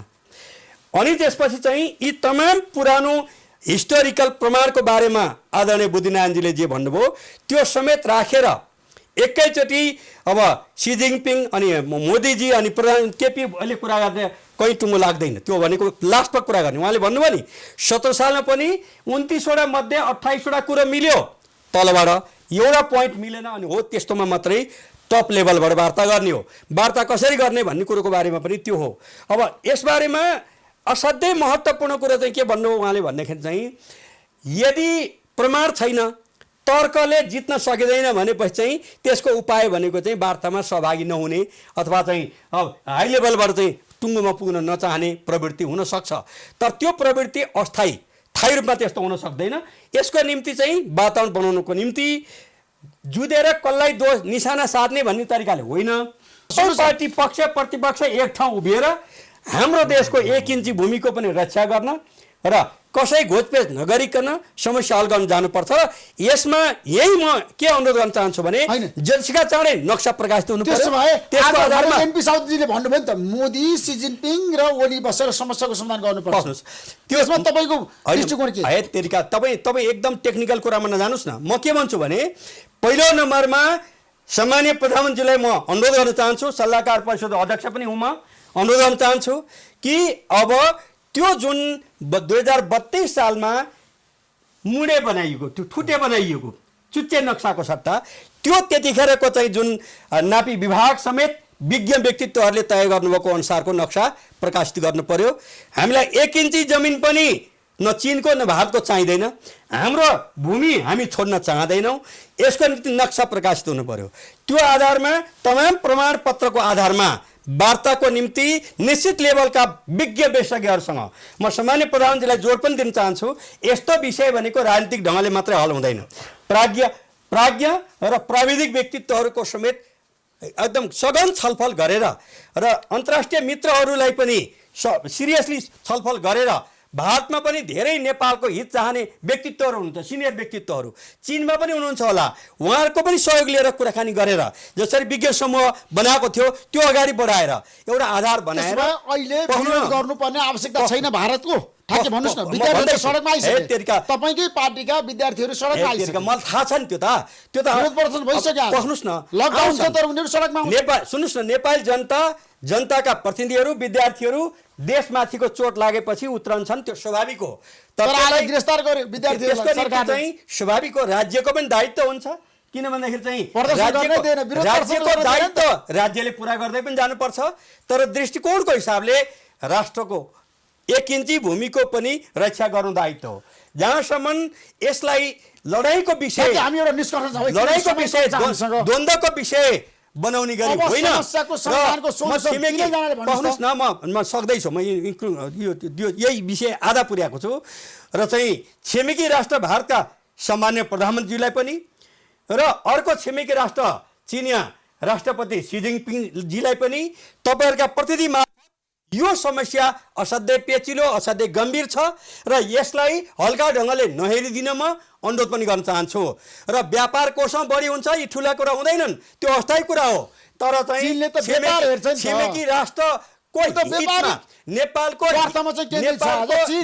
राष्ट्रिय सुन्नु आर्थिक लाभ हेरेको छ तपाईँ उनीहरूलाई नै भन्नुहोस् त्यो कुरो चाहिँ, त्यो मैले भन्न दिनुहोस्। अनि उनीहरूको के हित उनीहरूको कुरा गर्नुहोस्। म मेरो देशको हिसाबले कुरा गर्दैछु कि दुईटै छिमेकी राष्ट्रका राष्ट्र प्रमुखहरू, सरकार प्रमुखहरूलाई विनम्र निवेदन के गराइछ भने नेपाल जस्तो एउटा चाहिँ विकासोन्मुख सामान्य देशको भूमिको बारेमा तपाईँहरूको आफ्नो स्वार्थको टक्राउ आफ्नो ठाउँमा रहन दिनुहोस्, तर नेपालको भूमिको बारेमा तपाईँहरूले आपसी स्वार्थको आधारमा चाहिँ टुङ्गोमा पुग्न नगर्नुहोस्। र हाम्रो सुगौली सन्धिले तय गरेको क्षेत्र लिम्पियाधुराको चुच्चोसम्म त्यो नेपालको भूमि हो।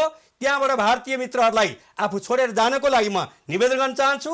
र पख्नुहोस् न, निवेदन त्यो म गर्न चाहन्छु। यसको निम्ति चिनिया मित्रहरूले पनि सहयोगी भूमिका निभाउन म अनुरोध गर्न चाहन्छु र नेपाल सरकारलाई सामान्य प्रधानमन्त्री र भूमिस्तर मन्त्री पद्मा अर्यालजीलाई म सल्लाहकार परिषदको अध्यक्षको हैसियतले विनम्र अनुरोध गर्न चाहन्छु। यो पेचिलो गम्भीर विषय भएको हुनाले नक्सा जतिसक्या चाँडो नेपालको यथार्थ नक्सा प्रकाशित हुनु पर्यो। त्यसको रेफरेन्स र आधार प्रमाण सहितको सरकारी हो कि गैर सरकारी हो त्यो पछि कुरा छुट्टै कुरा होइन। त्यो हैसियतले म अनुरोध गर्न चाहन्छु। र चाहिँ अर्को कुराहरू के भन्दाखेरि तपाईँले भनेको कुरा मान्नुहुन्न, फेरि असंयमित ढङ्गले कोही नजानुहोस्, संयमित तर दृढतापूर्वक अगाडि बढेर मात्रै जितिन्छ। अहिलेको युद्ध होइन ढुङ्गामुढा गरेर जितिने युद्ध होइन र सेना सिमाना पठाएर मात्रै जितिने युद्ध पनि होइन।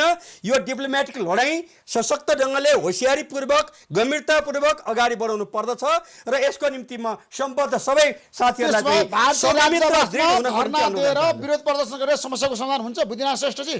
समाधान हुँदैन यो हेर्नुहोस्। तर के भने डिप्लोमेटिकली चल्नुपर्छ। त्यसको निमित्त चाहिँ मलाई के लाग्छ भने नि दुवै तर्फबाट थिङ्क ट्याङ्क गठन गरेर उहाँहरूले वर्कआउट गरेर अध्ययन अनुसन्धान गरेर तथ्याङ्क पत्ता लगाएर विगतमा घटेका घटनाहरू के थिए, दुर्घटना के थिए, यस सम्बन्धमा चाहिँ भारतको प्रधानमन्त्री आइके गुजरालले के भनेका थिए, भारतको विदेश मन्त्री प्रणब मुखर्जीले के भनेका थिए विदेश मन्त्री भएको बेलामा, ती घटनाहरूको कुरा सङ्कलन गरेर यसरी यस्तो भन्नुभएको थियो तपाईँको मन्त्री यी सबै भ्रम र विवाद चिर्नको लागि सुनौली सन्धिको भूमिका हुँदैन? सुगौली सन्धि त मुख्य आधार हो। सुगौली सन्धिको धारा 5 ले के भन्छ भने चाहिँ कि नेपालका राजा महाराजा उनका उत्तराधिकारीले कालीपारीको जनतासँग सम्पर्क गर्ने पाउने छैनन् भनेपछि त कालीको सिमाना भयो नि। यहाँ माखे साङ्नु के परेको छ भने कालीको उद्गम कुन हो, लिम्पियाधुरा हो कि लिपुलेक भन्ज्याङ हो कि एउटा कालीको मन्दिरबाट तिरतिरे खोलो निक्लेको थिरतिरे खोला हो भन्ने। त्यस कारणले गर्दाखेरि यो पुराना नक्सा दस्तावेजले जे भन्छ त्यो अनुसार मान्नुपर्छ भनेर नेपालले भारतलाई कन्भिन्स गराउनुपर्छ र भारत पनि मान्नुपर्छ र अन्तिममा चाहिँ एउटै प्लेटफर्ममा बसेर दुवै तरिकाले दुवै देशका प्रबुद्ध व्यक्तिहरूले समाधानको बाटो निकाल्नुपर्छ र यसलाई अन्तिममा सरकार प्रमुखको तहमा गरेर समाधान हुनुपर्छ। चीनको पनि भूमिका चाहिन्छ तृतीय बिन्दु भएको हुनाले चीनको पनि पार्टिसिपेसन उत्तिकै हुनुपर्छ यसमा। एनपीजी ठ्याक्कै जाँदै आज हामी एउटा निष्कर्षमा पुगौँ, समस्याको समाधान खोजौँ, कुटनीति लेभलमा वार्ता गरौँ भारतसँग, छिटोभन्दा छिटो दुवै पक्षको बिचमा वार्ता हुनु पर्यो, वार्ताको टेबलमा बस्नु दुवै पक्ष तयार हुनु पर्यो, समस्याको समाधान भनेको निष्कर्ष। त्यसको लागि गृह कार्य राम्रो गर्नु पर्यो, गृह कार्य नगरिकन गृह कार्य हुनु पर्यो। ऋषिजी अब मैले सुगौली सन्धि अगाडि अङ्ग्रेज र नेपालको बीचको वार हुने धेरै कारणहरूमध्ये एउटा प्रमुख कारणमा के कुरा कुनै किताबमा पढेको थिएँ भनेपछि अङ्ग्रेज चाहिँ चीनसँग व्यापार गर्न चाहन्थ्यो र त्यो व्यापार गर्नका लागि उसलाई एउटा व्यापारिक बिन्दु चाहिएको थियो र त्यो बिन्दुका रूपमा उसले कुमाउँलाई प्रयोग गर्ने र यता नथुलालाई सिक्किमतिरबाट चाहिँ प्रयोग गर्ने उसको रणनीति थियो। अहिले चीन र भारत त्यही बिन्दुमा पुनः एक ठाउँमा आउँछन् कि भन्ने हामी नेपालीहरूको चिन्ता चासो देखिएको छ। किनभने लिपुलेकको मामलामा चीन र भारत एकै ठाउँ उभिन्छ भने तपाईँको भनाइ? उनीहरूको संयुक्त विज्ञप्तिमा पनि त्यो कुरा आयो। अहिले चाहिँ उहाँले चाहिँ बुद्धिनारायणजीले चाहिँ भन्नुभयो कि त्यो लिम्पियाधुराभन्दा 5 किलोमिटर पर राख्नु होला है सडक भन्दाखेरि पनि त्यहाँ पनि केही सहमतिको बिन्दु केही समझदारीको बिन्दु कायम भएको देखियो। लिपुलेक भन्दा 5 किलोमिटर तर लिम्पियाधुराभन्दा केही पर भन्नुभयो, लिपुलेक भन्ज्याङ भन्दा केही पर अहिलेको। अब अहिले आएर हाम्रो समस्या के हो भने आर्मी पठाउनुहुन्न, मिसाइल हान्नुहुन्न, गोली चलाउनुहुन्न भन्ने बारेमा त सबैले भनेकै छ। अब वार्ता गर्ने कसले हो त, संवाद गर्ने कसले हो त? उहाँले त भन्नुभयो माधव नेपालजीको नाउँ अस्वीकृत भयो भन्नुभयो, त्यो त हाम्रो सरकारी आँकडामा आएको छैन, प्रतिपक्षी पार्टीलाई थाहा छैन। उहाँबाट चाहिँ हामी थाहा पाउँदैछौँ कि उहाँले चाहिँ माधव नेपालजी विशेष दूतको रूपमा अस्वीकृत हुनुभयो कि स्वीकृत हुनुभयो। तर माधव नेपालजी पो विशेष दूतको रूपमा अस्वीकृत हुनुभयो होला के? परराष्ट्र सचिव पनि अस्वीकृत भएको, नेपालको राजदूत पनि अस्वीकृत भएको, नेपालको प्रधानमन्त्रीले वार्ता गर्न सक्दैन भनेपछि परराष्ट्र मन्त्री प्रत्येक गङ्गाली हुनुहुन्छ नि, परराष्ट्र मन्त्रीले वार्ता गर्न सक्छ, सचिवले वार्ता गर्न सक्छ भने यो विगतमा भारतले आफ्नो नक्साको पुनरावलोकन गरेर नयाँ नक्सा ल्याइसकेपछि सरकारको तहबाट संवेदनशील किसिमले यो वार्ता अगाडि कुनै पनि तहमा बढाएको छैन र नेपालको हाम्रो सीमा यही ठाउँमा हो भनेर जसरी हामी राजनैतिक पार्टीका मान्छेहरू र चाहिँ बुद्धिजीवीहरू या चाहिँ ब्युरोक्रेटहरू, एक्स ब्युरोक्रेट या ब्युरोक्रेटहरू भनिरहेका छौँ, त्यो अनुसारको तयारी पेपरमा पनि छैन। आफ्नो नक्सा बनाएकै छैन। नक्सा भारत बमोजिम बनाइएको छ। भारतको ब्यारेक जुन कालापानीमा राखिएको ब्यारेक छ त्यो उतैतिर पर्ने गरेर नक्सा भारतले बनाएको छ। नेपालले त्यसैसँगको अनुकूल नक्सा नेपालले बनाएको छ र अब हामी वार्ता पनि गरिरहेका छैनौँ, छलफल पनि गरिरहेका छैनौँ। त्यही सरकारी पार्टीका विद्यार्थीहरू केही हुने बित्तिकै कहीँ जनतामा नराम्रो पर्छ कि भनेर कहिलेकाहीँ नारा जुलुसका लागि चाहिँ उनकै दोहोरो प्रयोग हुन्छ, सरकारले थुन्छ, आफ्ना विद्यार्थी चाहिँ बाहिर पठाउँछ। यसरी चाहिँ राष्ट्रियता जस्तो, राष्ट्रको सीमा जस्तो, देशको अस्मिता जस्तो, देशको मर्यादा जस्तो कुरामा चाहिँ खेलाची दुनियाँको कुनै पनि ठाउँमा हुनु। अहिलेको अहिले यो विवाद टुङ्गिन सक्छ भन्ने होइन, यो विवाद टुङ्ग्याउन समय लाग्ला। उहाँले भन्दै हुनुहुन्छ कि या तपाईँले भन्नुभयो जस्तो कि चाइनिज प्रेसिडेन्टको कुरा, भारतको प्रधानमन्त्रीको कुरा या नेपालको राष्ट्र प्रधानमन्त्रीको कुरा गर्नुभयो। तर एउटा कुरा के छ भने भारत र चीनकै बिचमा पनि धेरै ठुलो सीमा विवाद छ। भारत र चीनको बिचमा पनि त्यो दुईटैको तुलनामा त हाम्रो विवाद भनेको भूगोलको क्षेत्रका दृष्टिकोणले सानो हो, तर गरिमा राष्ट्रिय सम्मानको दृष्टिकोणले त 1 इन्च भूमि पनि हरेक देशको लागि चाहिँ महत्त्वपूर्ण छ नि। त्यसकारण यो बाटोतिर संवेदनशील भएर राज्य सरकार गएको छैन, सरकारले जिम्मेवारीता स्थापित गरेको छैन। सरकार जसरी वार्ता र संवादमा चाहिँ जानु पर्थ्यो त्यो दुईटै तहमा, ब्युरोक्रेटिक तहमा पनि र राजनैतिक तहमा पनि जुन किसिमले उहाँले भन्नुभयो गृह कार्य गरेर निश्चित रूपमा डकुमेन्टहरू अगाडि राखेर आफ्नो हात मजबुत गराउनलाई आफ्नो नक्सा पनि नेपालको यो हाम्रो नक्सा, यस निम्ति हामीले यो नक्सा बनाएका छौँ भनेर अगाडि बढेको भए यो समस्याको एउटा समाधान हुन सक्थ्यो। अब अहिले आएर त के भएको छ, समस्याको समाधान हुन गाह्रो छ भन्ने रहन्छ नै बुद्धिनारायणजी, तपाईलाई के लाग्छ? तत्काल समस्याको समाधान हुँदैन। दक्षिण र उत्तरसँग कसैले बोल्न सक्ने अवस्थै छैन। म तपाईँलाई हेर्नुहोस्, अब चीनमा चाहिँ हामीले कहिले कल्पना गर्छौँ चाइनिज मान्छेहरू चाहिँ त्यहाँ नारा जुलुस निकाल्छन् भन्ने हामी कल्पनै गर्दैनौँ। अहिले चाहिँ एक त ल्यान्डलक भएको बेला, दोस्रो सिंह दरबारको अगाडि निषेधित क्षेत्रमा एउटा कुरा त्यता भइरहेका छ। अर्को देश भारतले हामीलाई कति हेपिसक्यो भनेपछि उसले चाहिँ आफ्नो सडकको हाम्रो विवादित भूमिमा विरोध प्रदर्शन गर्ने सिंहदरबारमा निषेधित क्षेत्रमा, अनि भारतीय रक्षा मन्त्रीले चाहिँ लिपुलेखमा सडक उद्घाटन गर्ने भने यो राष्ट्रियता कमजोर हुँदैछ, यो देश कमजोर हुँदैछ, सरकार कमजोर हुँदैछ, नेपालको गरिमा कमजोर हुँदैछ। अनि नेपालको सुरक्षाकर्मीमाथि चिनिया नागरिकले चाहिँ आक्रमण गर्ने, गाली गर्ने, दुर्व्यवहार गर्ने, कोही नबोल्ने, राज्य नबोल्ने। चीनको बारेमा हाम्रो देशको राज्य बोलेको छ आजसम्म केशव बरालजी? बल्कि चीनकै राज्य नेपालको। मलाई एउटा कुरो बताउनुहोस् ल, मैले आज समय लिएँ 5 मिनट, किन भन्दाखेरि अर्को कार्यक्रम छ। चीनको विरुद्धमा हाम्रा देशका कुन चाहिँ नेता बोलेको छ ल, मलाई भन्नुहोस् ल। त्यो प्रदर्शनको विरुद्धमा चाहिँ प्रहरीले आफ्नो शक्ति प्रयोग गरेर रोक्या छ र नबोल्ने भन्ने त प्रश्न। म राष्ट्रियतामा कोहीसँग पनि सम्झौता गर्दिनँ। मेरो बस हेर्नुहोस्, नेपालमा नाकाबन्दी भएको बेला भारतीय गृहमन्त्री राजनाथ सिंहको अन्तर्वार्ता लिने मान्छे म हुँ। तर आज म भन्न चाहन्छु, चीनले नेपालको राजनीतिमा हस्तक्षेप गर्दा कुन चाहिँ नेता बोलेको छ?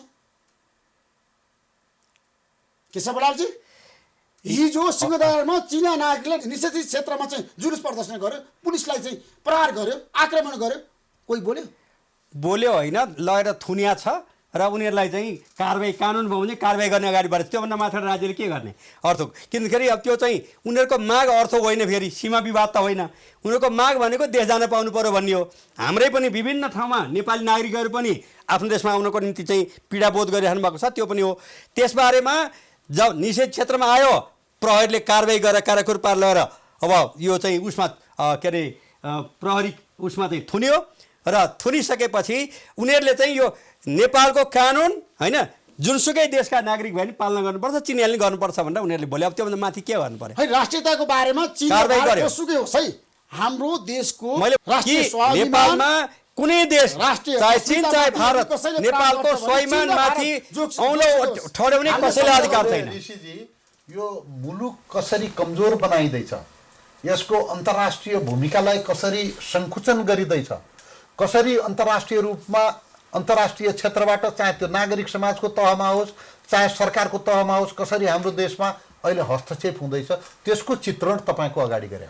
अब यो कुरोलाई, यो समस्यालाई समाधान गर्नका लागि नेपालीहरूले आपसमा लडेर, समस्याबाट भागेर, एकअर्कालाई मुछेर, एकअर्कालाई इङ्गित गरेर होइन कि हामीले चाहिँ हातेमालो गरेर एकै ठाउँमा आएर सबैले मिलेर यो समस्यालाई चाहिँ समाधान गर्नुपर्छ र यो समस्यालाई समाधान गर्नका लागि आधिकारिक निकाय भनेको हाम्रो सरकार हो, जसले कूटनैतिक किसिमबाट यो समस्याको राजनैतिक ब्युरोक्रेटिक डिप्लोमेटिक जुन तह र च्यानलबाट यसलाई चाहिँ समाधान गर्नुपर्ने हो त्यो दिशातिर चाहिँ यसले अगाडि बढ्नुपर्छ भन्ने। अब उहाँको भावनाको स्पिरिटसँग मेरो पनि विमति छैन, त्यही नै हो। म के भन्न चाहन्छु भनेपछि चाहिँ सरकार आफै बलियो दुनियाँमा कहीँ पनि हुँदैन। सरकार भनेको जनता, सबै राजनीतिक दल, बुद्धिजीवीहरू, सबै नागरिकहरूले सरकारको कामलाई बल दिनुपर्छ, अनि मात्रै त्यो सरकार बलियो हुने हो। र अहिले के हो भने यो सरकार बनेको दिनदेखिको बाहिरबाट म भनिरहेको छैन, पार्टीभित्रैबाट एक थरी साथीहरू चाहिँ खुट्टा तान्ने, कमजोर बनाउने, विस्थापित गर्ने, आजै हटाउने भोलि हटाउने भन्ने जुन चर्चा परिचर्चा भइरहेको छ, यो बन्द गर्नको निम्ति तपाईँको मिडिया मार्फतमा अनुरोध गर्न चाहन्छु। त्यसले के हुन्छ भने जब घर परिवारमै कसैले विश्वास गरेका छैन भनेदेखि चाहिँ हामीले किन विश्वास गर्ने भन्ने अन्तर्राष्ट्रिय जगतमा परेको छ। त्यसले गर्दा तर यो घटनाले अब तपाईको पार्टीलाई पनि फाइदा होला है भोलिबाट। म भन्दैछु यो चाहिँ के छ भने घटनाक्रम अगाडि बढिरहेछ हैन। म के अनुरोध भारतको कुरा मेरो पार्टीका असन्तुष्ट नेता सबैलाई मेरो अनुरोध के छ भने तपाईहरुको गतिविधिले यो सरकार कमजोर हुँदैछ, राष्ट्रमाथि चाहिँ थिचोमिचो हुँदैछ। तपाईहरु थिचोमिचो गराएर देशलाई कमजोर पार्ने हो कि सरकारलाई मजबुत बनाएर विश्वास गरेर अगाडि बढ्ने हो, तपाईहरुको बाटो छान्नुस्। अब उहाँले त आफ्नै पार्टीका लागि पनि थ्यांक यू सो मच है। तीनैजनालाई म धेरै धेरै धन्यवाद दिन चाहन्छु। बुद्धिनाथ श्रेष्ठजी, केशव बडालजी र एमपी साहुजी, नमस्कार।